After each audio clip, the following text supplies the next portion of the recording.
moving over to our speakers, lovely ladies, as I said, Jacqueline Hollows and Marina Galan. And as with all our speakers on the summit, they've been nominated by you, the community, to come and share with us. So I'm delighted to just want to say a couple of words, couple of lines to introduce informally, because formally you can find both their bios on the website, centreforsustainablechange.org. So Jacqueline Hollows, to let you know, she's in the UK, and I first met her a few years ago, and I think my memory serves me right, well, I can't remember how many years ago, but it was at the annual 3P conference, Three Principles conference in the UK, in London. And then she came to Spain to speak at our first Viva event in 2015. And, you know, she's a woman who, of many talents, and she founded the social enterprise Beyond Recovery a few years back. And she's been doing fabulous work in prisons and the addictions fields. And I know we're going to hear a lot about that. Well, I hope we are anyway. And then Marina Galan is based in Mexico. That's where she lives with her husband, and she's living proof of transformation, transformation that understanding the three principles can have. And I've just been chatting to her before we came on air, and we were talking. I asked her what the word sobet meant, because I read it on her bio. Her husband Angus and her have created the first three principles Spanish-speaking school in the world, and they've called it Sobet. And I hope that we're going to hear what that means and find out a little bit more about that as we chat. So welcome, ladies. It's an absolute pleasure to have you here today from different parts of the world. I'm in Spain, you're in the UK, you're in Mexico. I love how this technology can bring us together.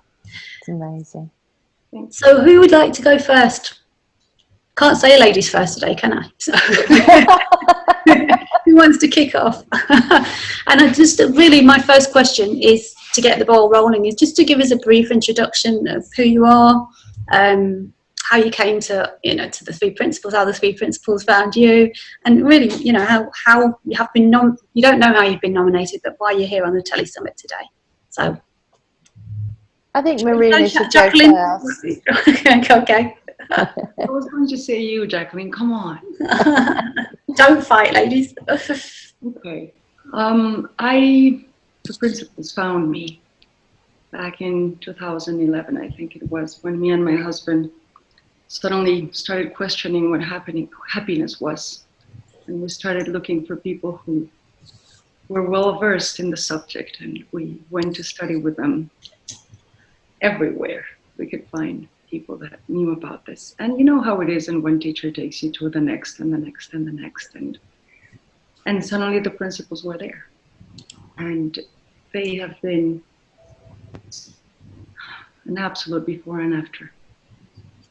And I know a lot of people usually say they've found the missing piece for everything to make sense. I think in my case, I found all the surplus that I had accumulated over the years, and that were keeping things from making sense, because they were way more simpler than they seemed to be. So yeah, it was a decluttering and just simple and straightforward. That's how I found the principles. Was that the only question, or was there another question? Yeah, that's fine. Okay. Whatever you want to share, Marina, for now. Thank you. Well, yes, so I'm Jacqueline Hollows, and my background was actually IT and business, and I had a change in life circumstances which got me searching in 2010, and during that search I found many things, many of them with 3-letter acronyms, but I actually eventually then found the principles, and didn't really resonate with what they were, and didn't have that feeling at all of coming home or anything like that. Just noticed that my life seemed to get easier and simpler, even though my circumstances looked harder and darker. And I knew that there must be something to do with this understanding, but I couldn't quite figure it out. And really it was waking up to the sort of the model of addiction that's used in the UK, especially now, that really sort of brought into alignment for me the principles.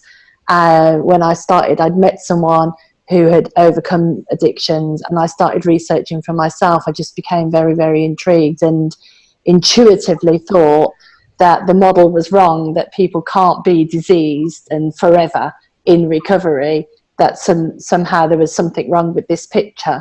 And what I hadn't realised is that it was my understanding of the principles, if you like, that gave me that intuitive thought. And following that and researching that led me to starting the social enterprise called Beyond Recovery, and so on, and realising the principles in my own life as well. So that's why I'm here. Fabulous. Because I realised I forgot to mention the title of our session, which is Recovery, Life is Simpler Than We Think. So yeah, cool, thank you for that. So Marina, can we just put my mind at rest with this word summit? What does it mean? I know you mentioned it slightly before we came on air, but I'd love to hear a bit more about that, because it's the name of a 3 principles school that you've started. Spanish, is it the first 3 principles school in the world? Is that right? Well, yeah, as far as I Spanish know. speaking. I asked around and there was none. So yeah. Oh, so that's a great innovation. Yeah, right? I know. Yeah. And, yeah. So Sohbet is a Sufi word. It's a word in Farsi, and it specifically means a conversation where 2 people come together and look behind concepts and behind words and behind content at the nature of things, and hence both come out transformed as a result of looking in that direction. Right. That's beautiful. Yeah. I just needed to find out what that that meant. I love that. It's about transformation. Wonderful. So beyond, so okay, that's the name of your company, Jacqueline. I keep wanting to say Beyond Recovery. I'm so used to seeing it written down. Jacqueline still with us? She looks like she frozen. No, maybe she is. Oh, she's back. Oh, she's frozen. So Jacqueline, are you still there? No, maybe not. We'll carry on then, Marina. So in terms of, oh, she's back. She's back. Sorry, internet died. Right, these things happen, don't they? Somebody's just Marina's volume seems a bit low. Maybe you can speak a little bit closer to the mic, Marina, if that's possible. Yeah, sure. So Jacqueline, yeah, Beyond Recovery, your company called Beyond Recovery. Do you want to tell us a little bit about that? You know, how it, you know, what's the work that you're actually doing? I think for people, we're talking about creating transformative communities around the world. So I think it might be interesting for people to hear how that idea came into being. A bit more about that. I know a little bit about that, but just for the listeners to hear a bit about that. Yeah, sure. So as I say, I was on this journey of researching about addiction and about recovery. I met all these amazing people that were in all sorts of stages of addiction, active addiction, and stages of recovery, and I saw in these people how incredibly resilient they are, how persistent, how determined, how creative. And to cut a long story short, I just thought they were amazing, but I could see that they didn't think they were amazing, and they often felt limited and felt the weight of stigma. And I became very interested in sort of challenging that stigma and really sort of breaking it down. But I've also seen that the stigma came from the inside as well. So there was sort of 2 angles to it. I could see that people were creating their own stigma and their own reality about that. And I could see that there were sort of real life challenges, if you like, where, you know, businesses won't employ ex-offenders and people with addictions are treated in a different way, and so on and so forth. So I had this dual purpose of how do I go out into the world and change this? And of course, it's all baby steps, isn't it? So I just literally sort of got interested, and then I had this moment where I was doing some volunteering for somebody who ran a social enterprise who'd been in addiction all of his life and had 3 years clean and sober, as they say, from the 12-step program. And I was volunteering for him, and I had this moment in the park where I was doing this volunteering, making a film with him, where I was just filled with this feeling of love and compassion. And I just knew in that moment that I have to work with those people. And I describe it like I didn't know, it wasn't like I suddenly had this sense of purpose. It was just a no-brainer. You know, I just knew that that's what I had to do. And it was almost like just common sense. And in my thoughts then it was, well, I'll work to pay my bills and I'll do this, you know, in my spare time, because most of the people that I met didn't really have very much money, so I knew I couldn't make a business out of it. And I started talking to people about it, and I was really amazed by the responses, you know, and how they responded to that conversation. And my conversation was more around, at that time, well, what is recovery? You know, why do we always have to be in recovery? What's beyond that? And actually, I just became known as Beyond Recovery. So that's why, because I walked into, somebody asked me to come and run a workshop, which I'd never done before in my life. And he announced it as, so Beyond Recovery are going to run this workshop. So that was it, really. You know, the people chose the name, so the name stuck. And for around about the next 12 months then, I just voluntarily worked with anybody really who needed some support.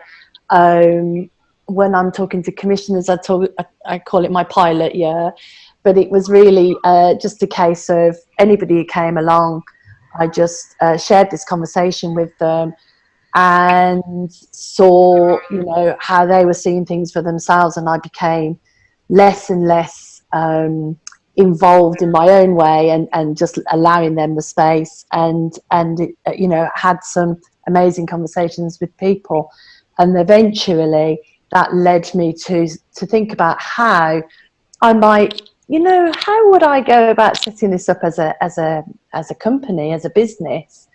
And I had another project that I was being paid for, and I just played for about the next 4 months and did what I knew to do, which was to go out business networking. I created some ideas for workshops. I talked to people about it, and I talked to many people who weren't interested and thought it was very woo-woo and didn't see how it could possibly sit in their organisations. I lived in Birmingham at the time in the UK, and it was going through a whole upheaval, addiction services wise.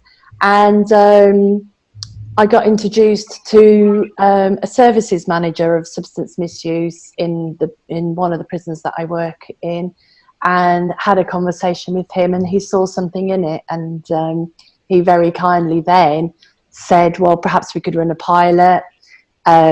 We started talking about what that might look like. I wrote a business case, and eventually I got, after 4 months, I got a 12-month contract with the prison, and that was that, really. Then I had a business. And then I actually then created the business of Beyond Recovery as a social enterprise, and started working with the prisoners themselves in custody, and also with the support staff as well. And that's now 2 years old. We're in our coming to the end of our second year, working in another prison. We've got a contract with a charity to work in some other prisons, and you know, the sort of it goes on. I'll pause. But one of the things that's amazing and in line with what you're talking about, Sheila, is the enormity of the potential for this direction, and the almost effortlessness of it. And by that, I don't mean that I don't work very hard, because I do, and I'm sure Marina does, and I know that you do. I do work very hard, but actually what gets created almost gets created despite of me. and I just keep doing what I know to do, and things get created, and the business goes off in all sorts of different angles, and things occur, and I get to speak to people, and you know, that's without talking about the amazing transformation of the people I've worked with, over 200 people now.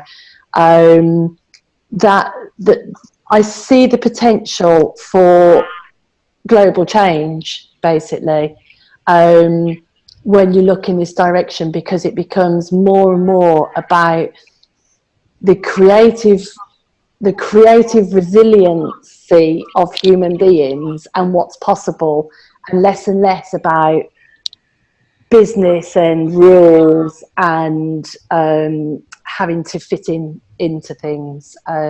So yeah, I went off on one a little bit then, but no, not at all.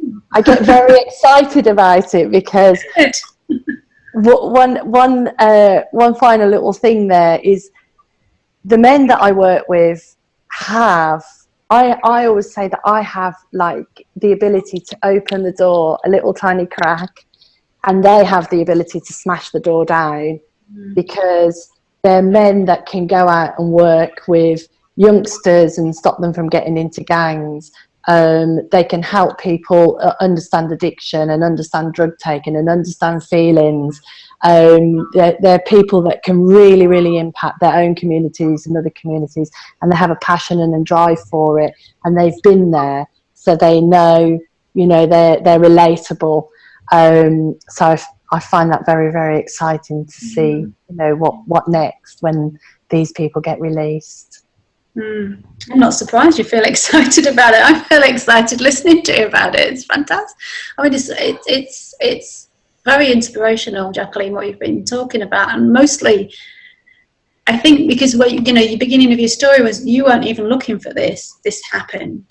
That's kind of what I heard, and and also the fact that you thought it was just going to be something you did part time while, you know, you did your day job, and then that took over. I really like that. It works. I mean, it whatever it means, but it's different for everybody, isn't it? There isn't one size for everybody about how these communities are being created, you know, worldwide. It's different for everybody. Everybody I'm speaking to have got different stories. So it's really interesting to hear how it's happened, and it doesn't mean that's how other people have to do it, does it? It's just that's right. Definitely not. But it's very inspiring to hear how it has happened for others, and because it can spark inspiration for other people. That's the way I Thank you for sharing. I'm going to come back to you. There's more there for sure. So Marina, yes, what are we going to talk about? What would you like? Well, what would you like to share with us about the way things are happening in the Spanish community? I think that's what we are sort of just checking my subtitle here. Spanish speaking communities. Yeah, how's it working for you in the Spanish speaking communities? What's occurring there? I'm very excited about it being in Spain, obviously. I think it's wonderful what's happening. Well, my story is pretty similar to Jacqueline's. I kind of from the very beginning, I kind of said, well, if this is what I'm supposed to do, you know, you need to point me. You need to let me know where. And I had no idea that I would be doing the Spanish-speaking community thing at first. The first thing that was very obvious was working in annexos.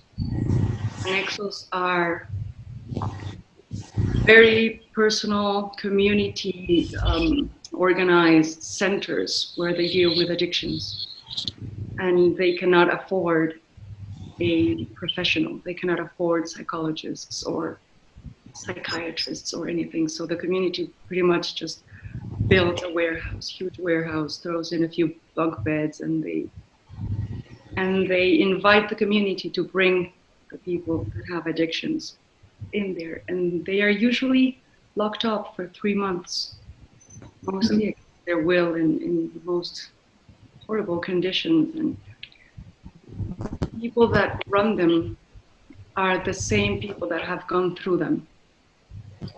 So they are doing the best they can to their understanding and everything, but it's really awful. The conditions are extreme, and they go about it using a lot of shame and a lot of guilt and all that.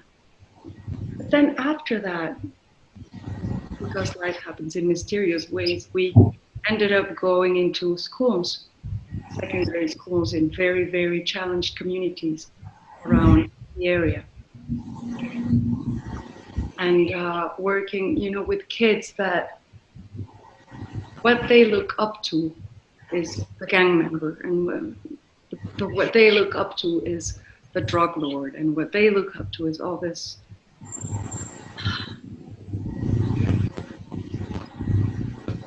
hopelessness around them. And that is when it started turning into a Spanish-speaking community. And I would like to say something about the title of this Telesummit. It is not transforming communities, it's creating transformative communities. Yeah, sorry. No. The reason why I want to point to it is because I find basic, the very important difference between one and the other, because it's handing the power to them so that they can transform themselves into whatever they need to, and not having them come back or need in order to fulfill the next transformation or anything. It's really just pointing them to their own power to transform themselves. And that's what started happening within the Annexos and within all the schools that we have been working in. That the kids have now become able to create groups around themselves to start teaching this understanding within their own communities and the communities surrounding them. And so the transformation, just like Jacqueline was saying, happens despite you, despite yourself, as soon as they are able to understand that about themselves. And from there it has gone to other things, and we are now very aware of the need for more people to start sharing this, because we are, flooded by work. And so we are now training trainers that we are taking from those same communities and from other places that are being somehow attracted to us. And they are starting to help beyond what we could have ever imagined. We are still trying to get into prisons, and we will. Sooner or later, we will. I know this will happen, Jacqueline. Come on. We'll have to do a double whammy, Marina. I'll have to come and help you. You have to. You have to come here and make it beautiful somehow, And, just wherever we are pointed to, we just go. And now with Karen Vega in Colombia doing all this work online and attracting so many people and helping so many people fall in love with the understanding, and I'm excited about the possibility of somehow sharing it. It's just opened up so many beautiful, beautiful opportunities for all of us. And we're deeply grateful for that, and deeply humbled and excited about what this can mean in the world, because the Spanish-speaking community is huge. And you start hearing, now there's 3 people in Uruguay, and now there's 5 people in Peru, and you see the numbers growing and growing and growing. We started a Facebook group a few years back when we founded Sovet, just to provide support, and it was 9 people. And today it's 820 something. Wow, brilliant. Right? Wow. In just a couple of years. So it's like, God, the potential of this is huge, is amazing.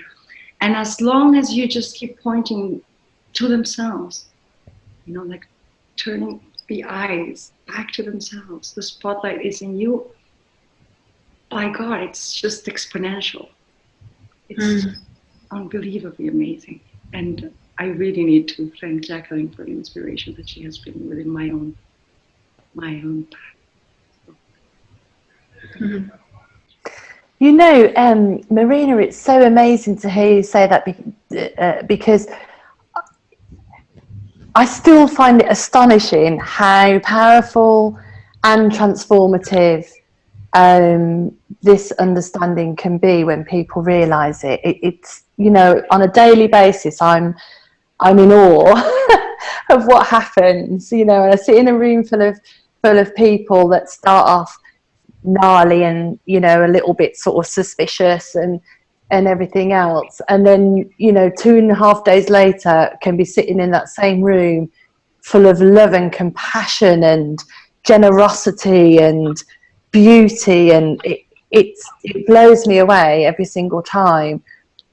And what you talked about there in terms of like the growth, the natural growth, the organic growth, we have a waiting list in the prison of 100 people, and it is unprecedented. Nobody ever wants to do groups. They do it because they have to, or they do it because their sentence plan says they want to do it. And so many of them, you know, we're talking. I'm talking at another event about reform and the sort of globalization, really. And reform happens from the ground up, you know, from the people themselves seeing, taking the power, being empowered, seeing what they're capable of, suddenly realizing that, like we have, that we don't have to buy into our own, you know, negative thinking or stressful thinking or whatever it is, and then surpassing that and becoming, you know, becoming more of their true selves. It's so awesome. It almost feels like, wow, how did we get given this to do this? How lucky we are, right? I know. I think what you're pointing to, Jacqueline, points also to how easy it really is. I mean, what we were talking about was it's easier than you think. Yeah. And it's easier than you think because it's really not up to you. Yeah. It just happens when you look in that direction. Yeah. Somebody said, I'm going to quote somebody else the other day. He came for a visit at the prison, and he said in his vlog, he said, creativity happens through you despite your own thinking.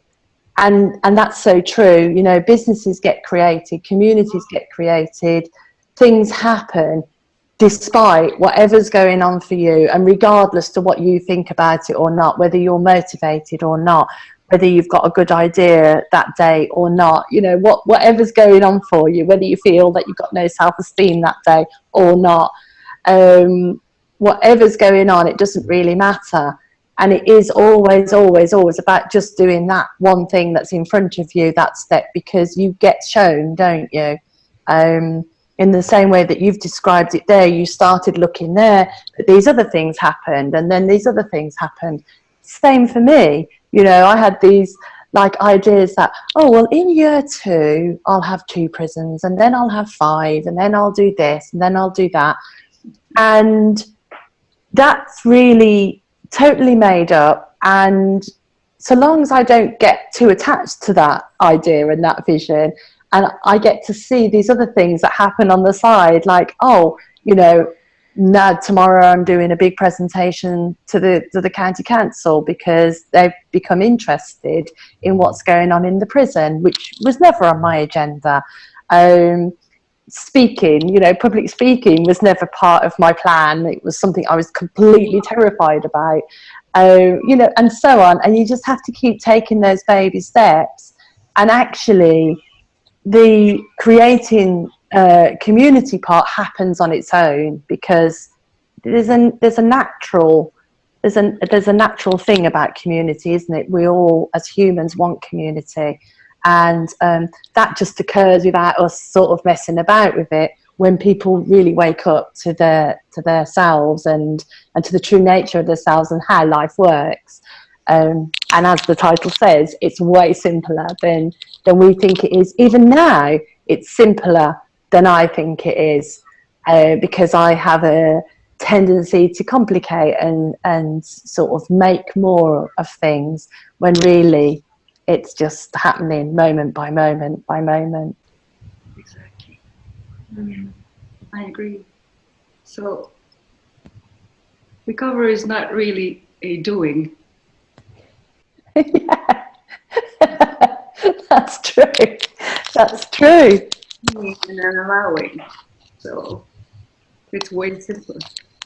Recovery, you know, if I think about the word recovery, I think that recovery is a nature thing. It's a natural thing that happens.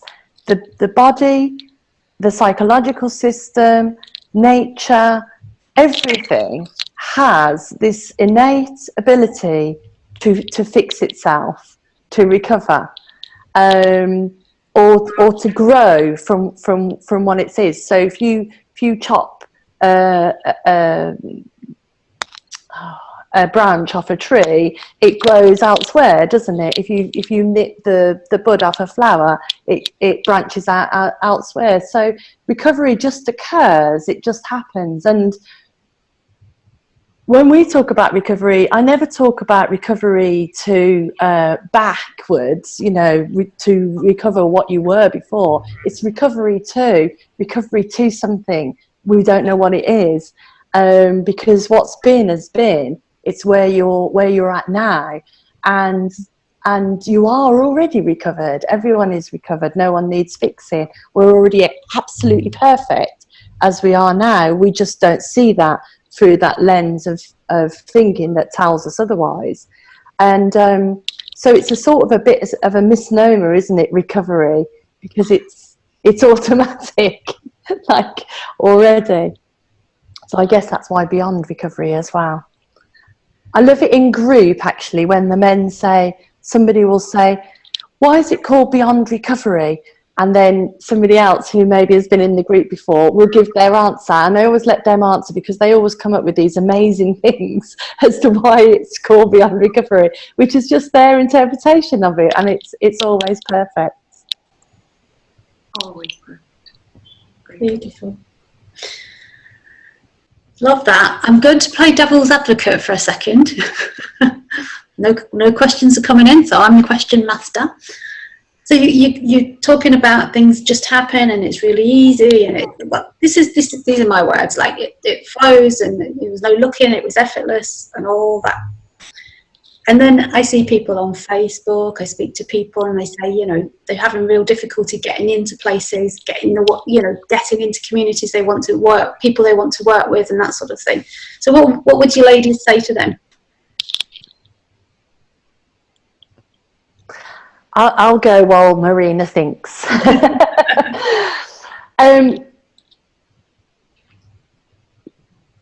ask that question, sorry.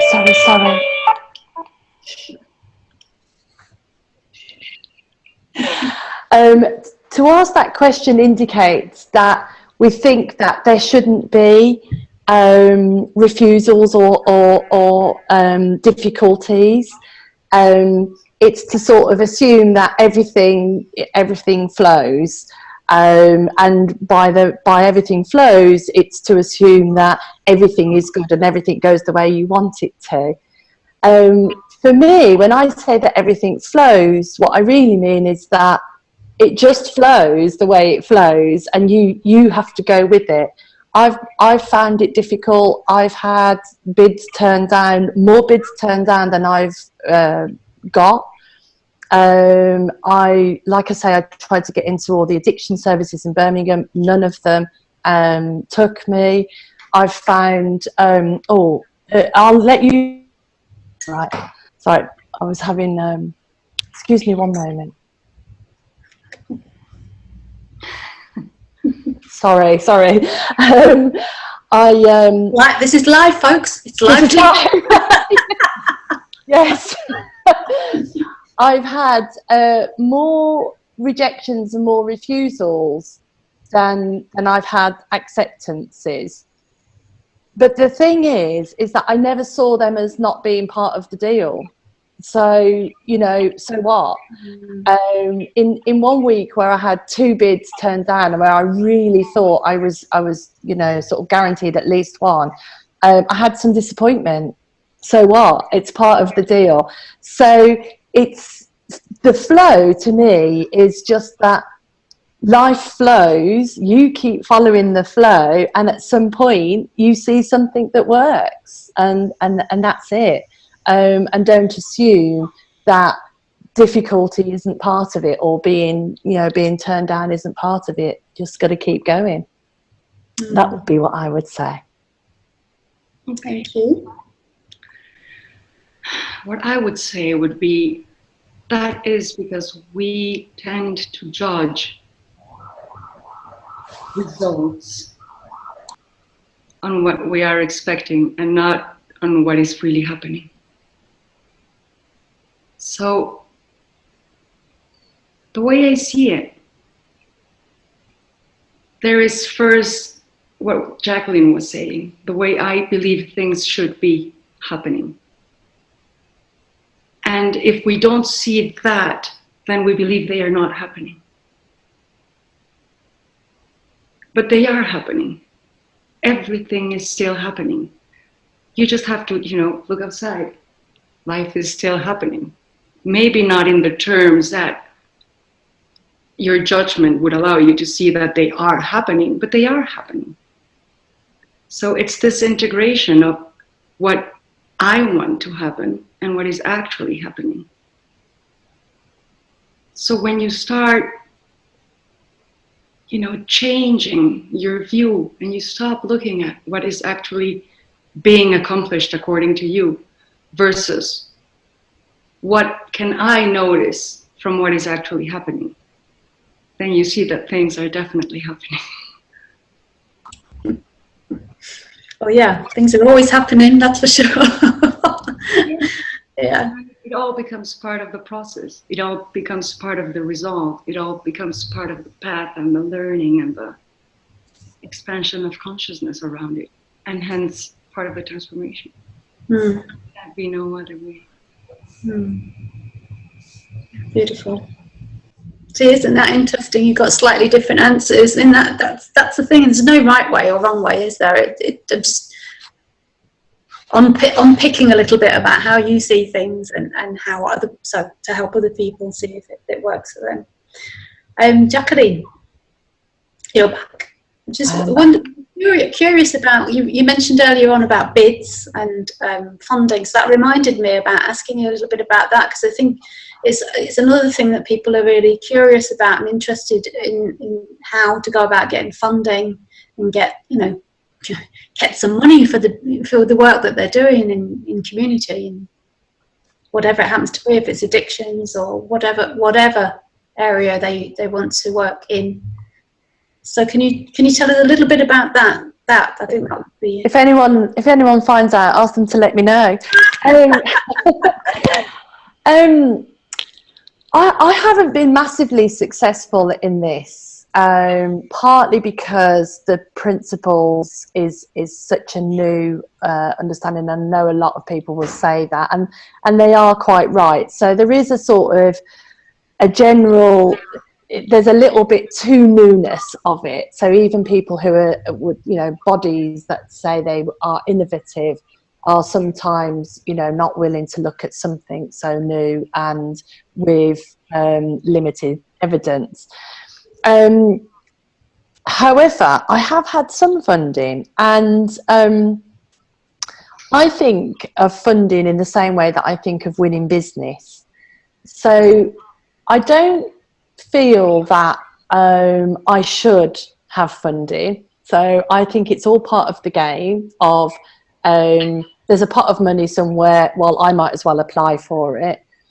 And it's the same as I don't think I should have awards, but if somebody said, do you want to be nominated for an award, I would say yes. And I play with the applications. So instead of getting bogged down in, I've got to get funding, I've got to get funding, I tend to, when I feel like it, think, right, okay, I'll apply for this and see if I can be successful. And I see it as a way of helping me constantly fine-tune the way I talk about the work that I do, making it relevant to the audience, and trying to almost put form onto what is actually formless. And I see it as my own sort of little challenge. And so when I've been successful, for instance, I was successful at something called Unlimited. They were amazing, and they gave me £15,000 to help me with my business and some mentoring and so on. And I loved that winning that bid, because I had to apply, and then you got shortlisted, and then I had to do a 10-minute interview, and in 10 minutes there had to be, I think, 3 minutes for Q&A. So in 7 minutes I had to describe what my project was, what it meant, you know, who I was going to help, and all of those things in 7 minutes.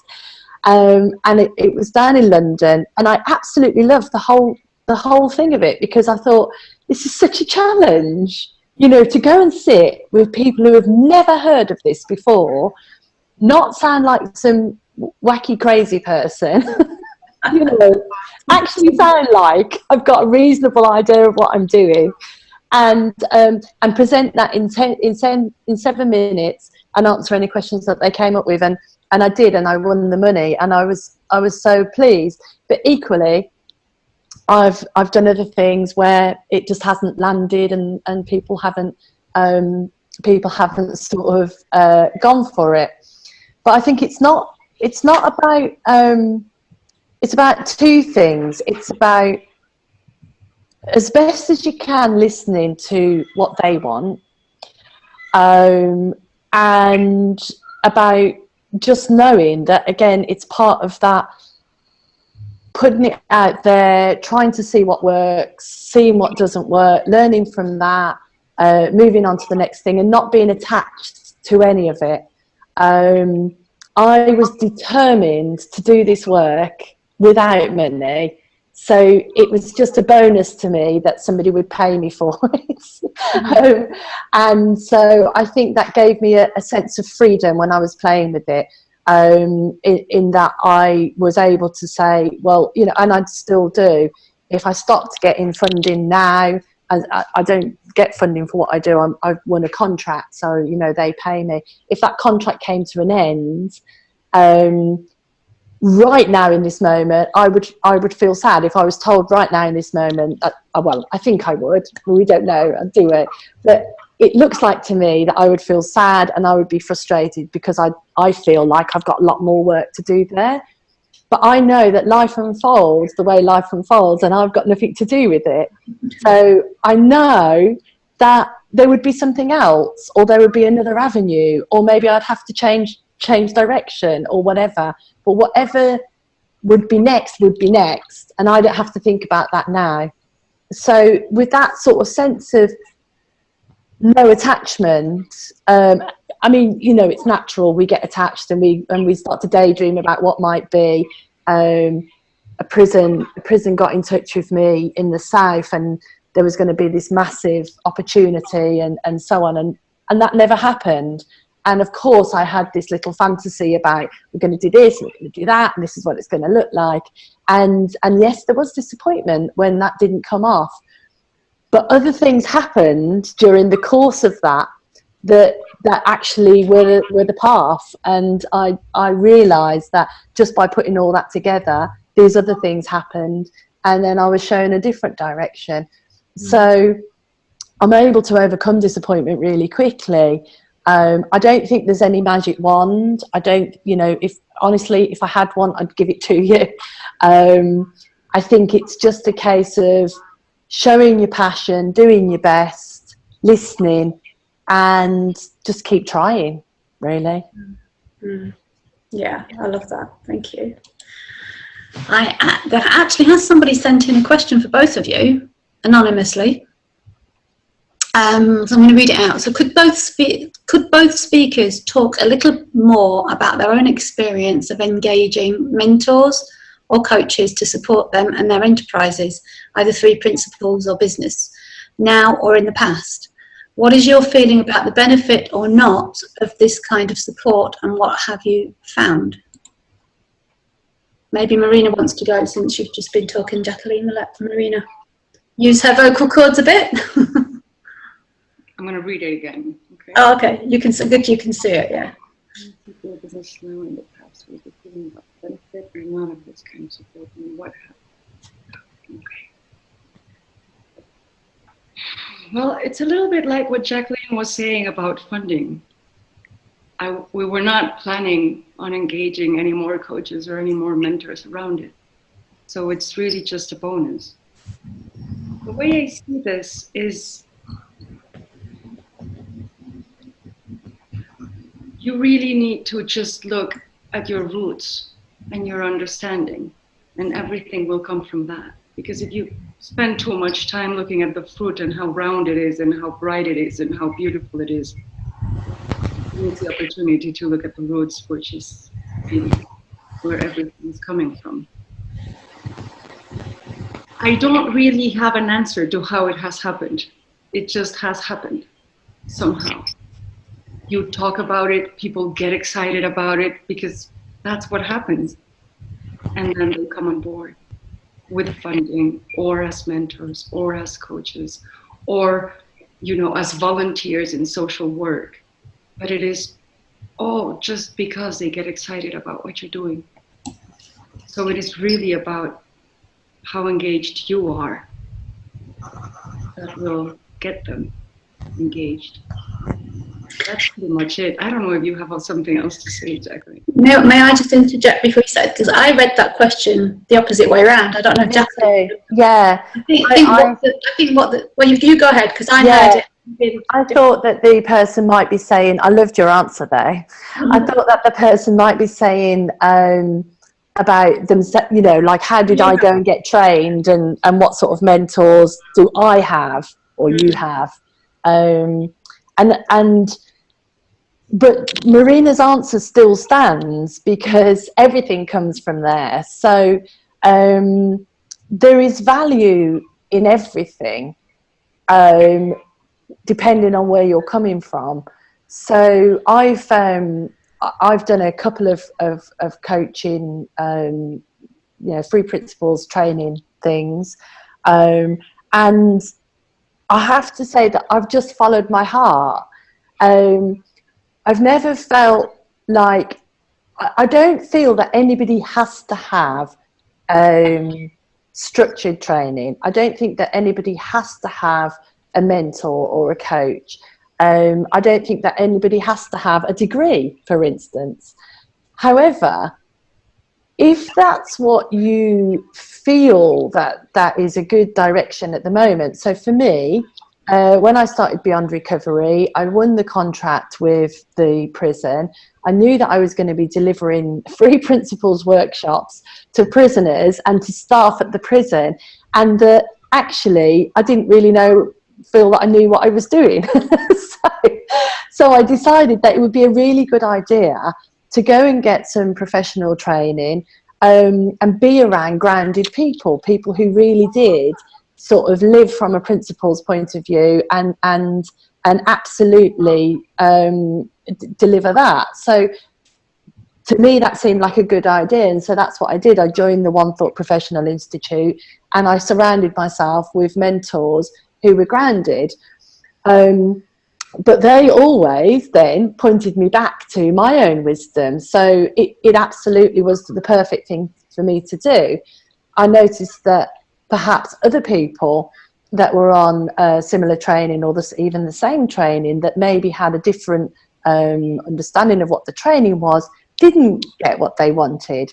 I really got what I wanted, because what I wanted was people who were grounded around the principles around me, and that assisted me looking back to my own wisdom.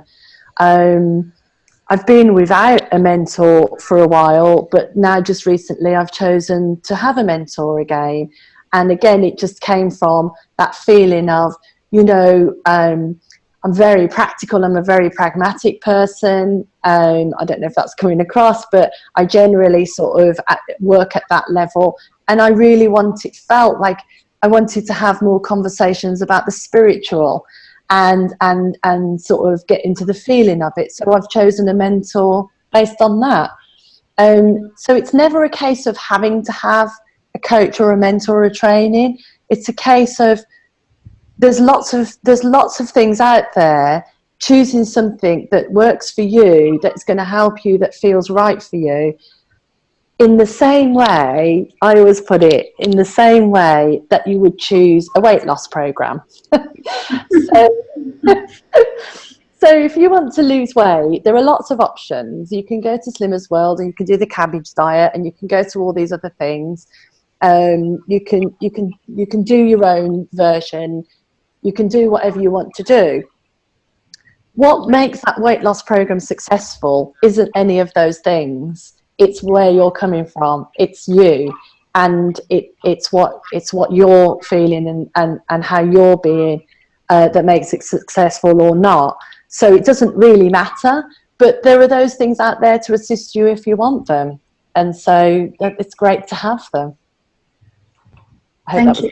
Yeah, no, I think that's been really helpful, and whoever it was that asked said yes, what Jacqueline heard is what I meant, but also loved Marina's answer about the roots. Thank you. That's me saying all those thank yous, actually. So there's another question coming from Marika Maya.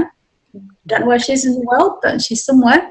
Can you tell a story of something you shared with a client that was heard and resulted in transformation? What do they love to hear about from you? And she says, thanks for your passion and the beautiful feelings you share. Too right. So. Okay. Yeah. Thank you for thanking us. Pretty wonderful. This last week, I was in Colombia working with a group of people, and there was a man there that had enormous suffering and hatred and anger with himself because he could not forgive himself.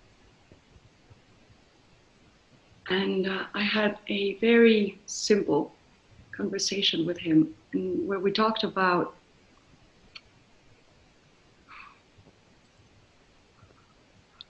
how what you feel you lack is actually what is obstructing what is. So you have being and you have thought covering that being. So what I said to him pretty much was, I asked him, what is lacking now? What is this moment lacking? And he started just noticing the moment, looking around, hearing, feeling. And then he said something. He said something about presence. And I pointed to the fact that thought, something is lacking, is what is not letting you see that the moment is complete. Does that make sense? Beautiful. And what they really want to hear, what they all really want to hear is that they're okay. Yeah. Yeah.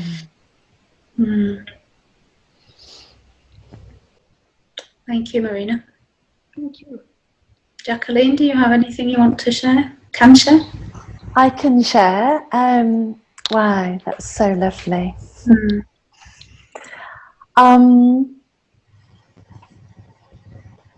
So I was working in a group with a guy who had been in group before with some of the facilitators, and after he'd finished that program, he ended up he's a very angry person, and had a lot of and when he got angry, he got violent.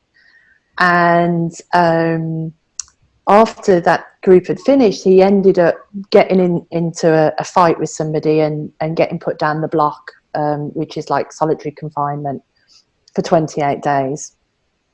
And, you know, to think, really helpful. And anyway, so he came out the block and he requested to see us. And as it happens, I was just about to start another program, so I invited him to come and attend this 3-day program. And he came on the first afternoon, the first session, which was in the afternoon, and he was so angry. He couldn't really, he just couldn't sit still. He was just consumed with anger. And many of the men that I work with are diagnosed with ADHD, so some of them are quite fidgety and jumpy uppy. And one of the men was doing this sort of jumpy uppy thing, and he snapped at the guy, and then he asked to be removed from the group. So I took him outside and so on, and I could see that there was absolutely no point in him being there. He was just so gone. But what I wanted to do was have him have some peace before he went back to his pad, because I realised he could easily sort of lash out at somebody along the way. So I just talked to him and got him to a sort of a quieter state before he went. And invited him to come back, which is unusual because I usually like to keep the class, like whoever stays is who stays, because we move so quickly. Anyway, he did come back the next day, and he was in a better place, and he commented that, you know, he'd sort of gone back to his pad, and he sort of reflected and thought, well, is this really good for me to sit here, or should I just have stayed in group, and so on. So he'd seen something in that, and people said to him, well, you know, but you should have stayed. And I said, no, your wisdom took you away. Your wisdom told you to go. That was good. And he looked a little surprised that I would say that. Anyway, I had to leave the room, and when I left the room, when I came back, somehow he'd gone into a spiral, and he was again so angry that he was actually frothing. You know, there was froth coming out of his mouth, and he was just repeating his story over and over again. And you know, a lot of terrible things have happened to him, and a lot of prejudice, and he was just repeating it, and he was clearly suffering. And when I described it to somebody else, it was like going whale fishing. Not that I've ever been whale fishing, but it was like I had him, because I'd spoken to him about his wisdom.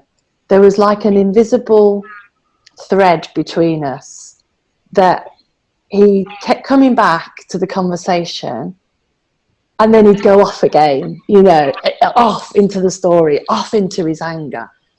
But I just kept a hold of this thread, and he'd go and go and go and go, and then all of a sudden he'd sort of stop, and he'd sort of quite, you know, tentatively come back. And I just kept coming back to him with, you know, just with kindness really, and with compassion, but just saying to him, so and you know, and how's that helpful, and where's that going, and well, what are you seeing about that for yourself?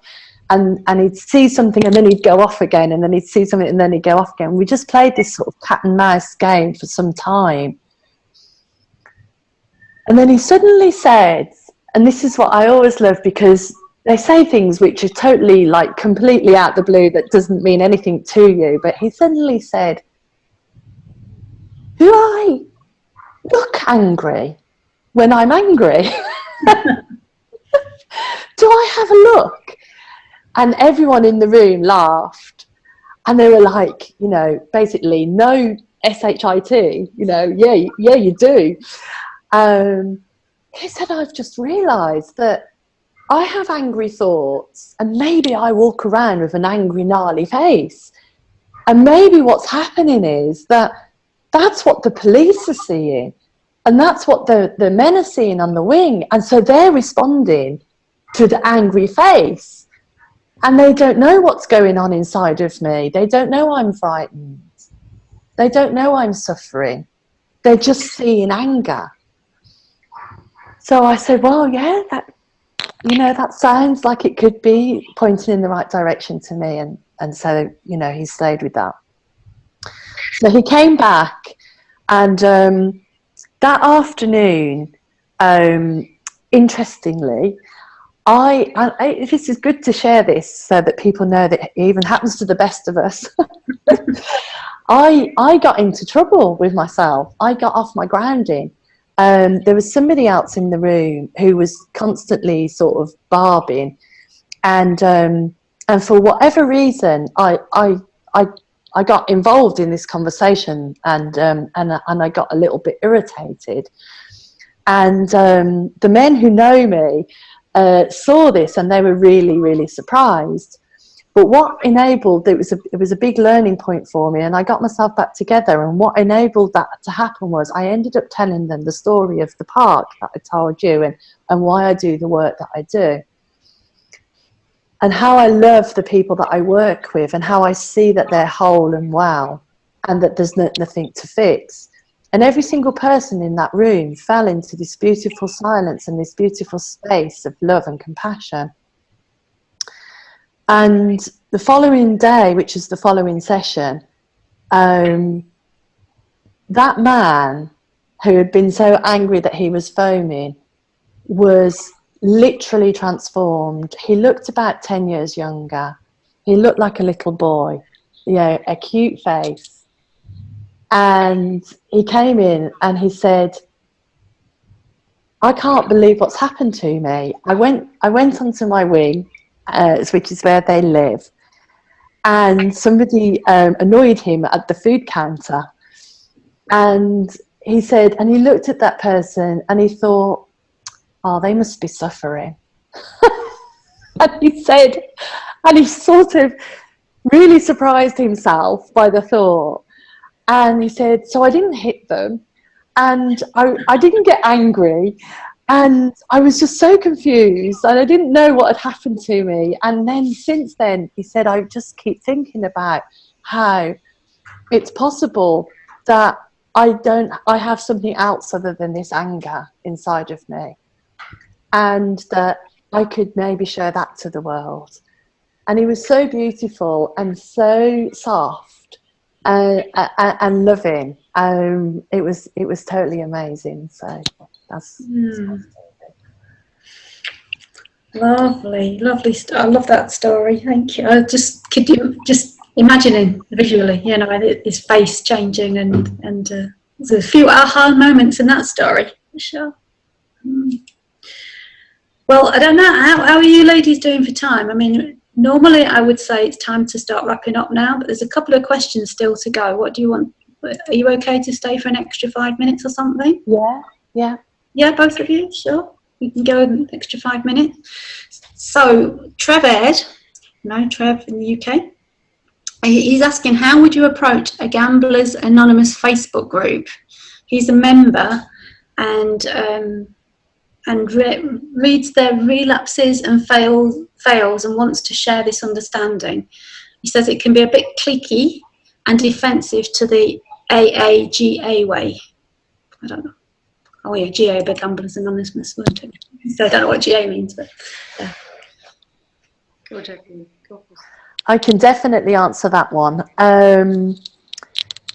So again, this is just my story and how I've gone about things, and hopefully by sharing that, people will hear something for themselves. It's not a how-to.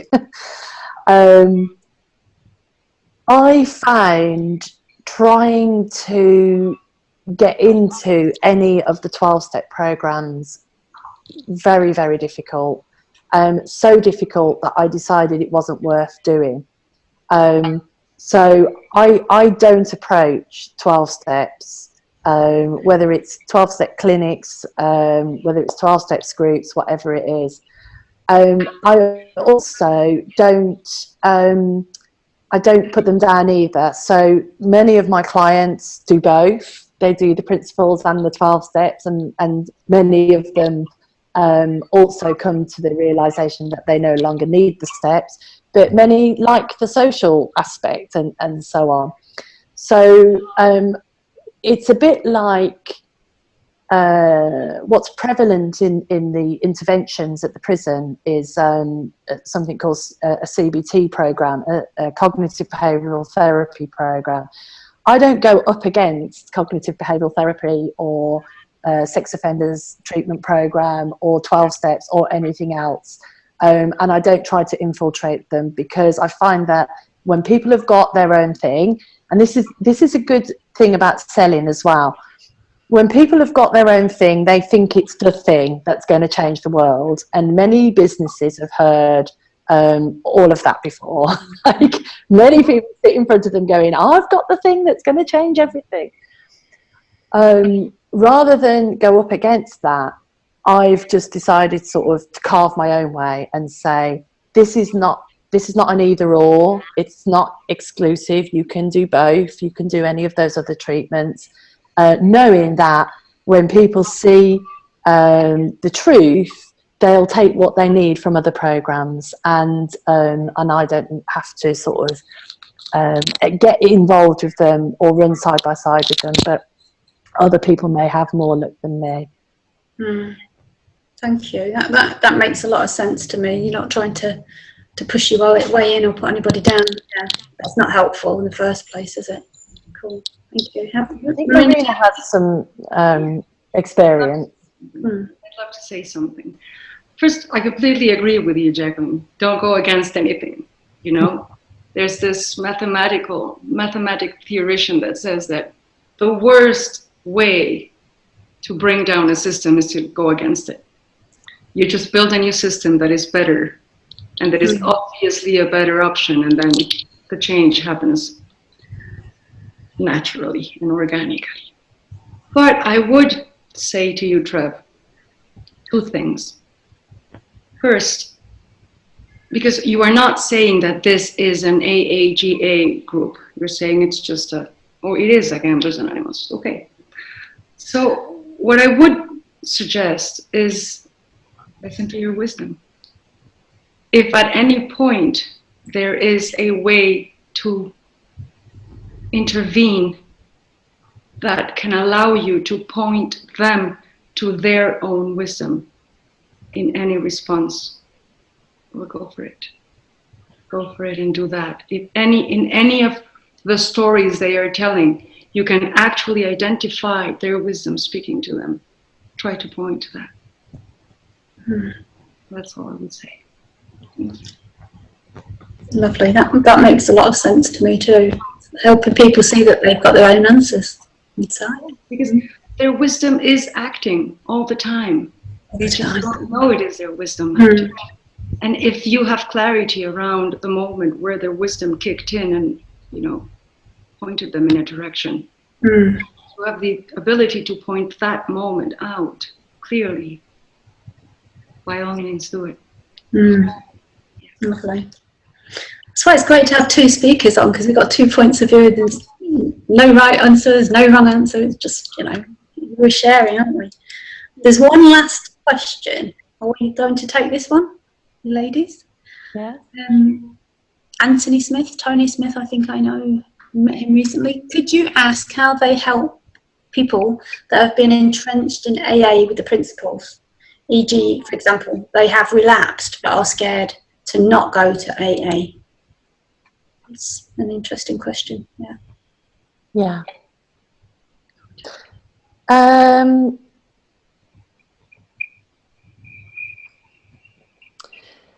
So one of the things that, if we talk about recovery at all, which often we don't in the conversations, but if we do talk about recovery, we would talk about how relapse is a natural human thing to happen. And one of the reasons why we might be more contentious against, while we are up against AA sometimes, just accidentally, is because obviously that is an opposite message that they might give. But I talk to my clients about how relapse is a natural human thing, and it's about understanding what's the nature of thought and the nature of our well-being that's more important than whether or not you relapse, because it's still likened to, you know, the dieting analogy. And what I found is that once people become less scared and have less fear around relapse, they're less likely to do it. Compared to when we become really overthink the idea of relapse, and fear keeps us trapped in a place where we've got to, you know, go to a program or do something that will stop us, prevent us from relapsing. That can have more harm than good. Now, it depends on your audience. A colleague of mine sort of put this across at a rehab, and actually had not very good consequences.